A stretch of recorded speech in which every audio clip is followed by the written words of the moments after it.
stone, I went and knelt on the stone and I was परमेश्वर, तुम्हें उसे फिर से ठीक करना होगा और वापस लाना होगा। मैं उसे खोना नहीं चाहता। जोएल 2 बच्चों के पिता अक्सर अपनी पत्नी को याद करते और उस खास दिन एक ऐसी घटना हुई जिसने उनका जीवन ही बदल दिया। उसने कहा, मुझे सांस लेने में थोड़ी तकलीफ हो रही है। वो अस्थमा में इस्तेमाल किए जाने वाला पफ लेती थी, जो उसने 1 या 2 खुराक ली। मुझसे कहा, थोड़ा इंतजार करो, मैं ठीक हो जाऊंगी। मगर वो ठीक नहीं हुई। उसकी हालत अचानक बिगड़ गई। उसे अस्पताल ले जाना पड़ा। एम्बुलेंस आई, हम उसे अस्पताल ले गए, मगर उसका दिल धड़कना बंद हो गया था। उसे हृदय आघात हुआ था। वहां पर 4 बड़े डॉक्टर थे। वो सब उसका इंतजार कर रहे थे क्योंकि किसी ने उन्हें सूचना दे दी थी। उन्होंने हर संभव कोशिश की उसे बचाने की। उन्होंने 15-20 मिनट तक प्रयास किया। उसके बाद हथियार डाल दिए। कैजुअल्टी के बाहर ही एक पत्थर था। मैं उसके पास गया और घुटनों के बल बैठकर रोने लगा। परमेश्वर, तुम्हें उसे ठीक करना होगा और वापस लाना होगा। उसे हमारे पास वापस ला दो। मैं उसे खोना नहीं चाहता। 35 दिन तक जोएल ने उम्मीद बांधे रखी कि उसकी पत्नी कोमा से निकल आएगी। दिन बीतने लगे। हर सुबह हमारे लिए दुखदाई होती थी। मैं उठता था और अस्पताल भागता था, इसी उम्मीद पर कि वो आंखें खोलेगी। वास्तव में डॉक्टर्स उम्मीद खो चुके थे।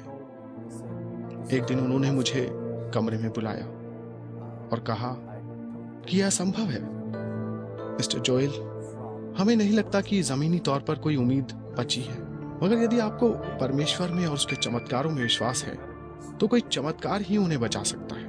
Save her. जोएल को चमत्कारों पर विश्वास नहीं था, लेकिन परिवार वालों और दोस्तों की काफी प्रार्थनाओं के बावजूद उनकी पत्नी की मौत हो गई। आने वाले दिन और हफ्ते कठिन परीक्षा भरे थे। गम में डूबे जोएल समझने का प्रयास कर रहे थे कि उनके साथ क्या हो रहा है और इससे कैसे उबरा जाए। 1 year has passed by now, and when I look at it, अब तक 1 साल बीत चुका है और हमने ये देखा है कि परमेश्वर ने हमें एक पल के लिए भी अकेला नहीं छोड़ा है। देखो, जब मैंने परमेश्वर के साथ वक्त बिताना शुरू किया, उनका ध्यान लगाना शुरू किया, मैंने कहा, प्रभु, कितने सारे लोग मुझे कितनी सारी बातें कहते हैं। मैं जानता हूं वो फिक्रमंद है, मगर मैं आपकी आवाज सुनना चाहता हूं और मुझे पूरा यकीन है परमेश्वर बोलते हैं और आप उनकी आवाज सुन सकते हैं। मैं ये हमेशा लोगों को बताता था। मुझे इसका अनुभव हुआ है। परमेश्वर हमेशा मुझे 2 चीज बताते थे। मैं तुमसे प्यार करता हूं और हमेशा तुम्हारे साथ हूं जब तक तुम्हारा जीवन है। जोएल, मैं कभी तुम्हें हारने नहीं दूंगा। मैं हमेशा तुम्हारे साथ हूं। साफ, बिल्कुल साफ। और उस हालत में भी मैं सो सकता था। and you know, in that situation, I could sleep. उस परिस्थिति में भी जोएल सुकून से सो पा रहे थे और जीवन में फिर से शांति अनुभव करने लगे। एक दिन जोएल को लगा कि उनमें इतनी हिम्मत है कि वो अपनी पत्नी की कब्र जा सकते हैं। उन्हें लगा कि परमेश्वर उनके अनुभव को एक अनोखे ढंग से इस्तेमाल करेंगे।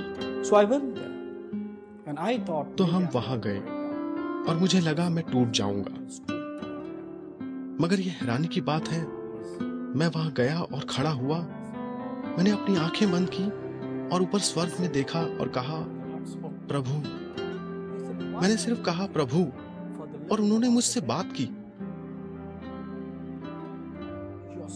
तुम्हारे दुख सीमित होने चाहिए, मगर तुम्हारी खुशियां असीमित होनी चाहिए। प्रभु की खुशी तुम्हारी हिम्मत है। जोएल, घर जाओ। वो मेरे साथ बहुत ही सुंदर स्थान पर है। तुम उसकी कल्पना कर सकते हो। मुझे लगा मैं रोते हुए वापस आऊंगा, मगर मैं प्रसन्नता के साथ वापस आया। यह हैरानी की बात है। It's amazing. ये कब्रगाह के पल थे कि जोएल यीशु को याद कर सके ताकि वो उन्हें इस हादसे से उबरने की शक्ति दे सके।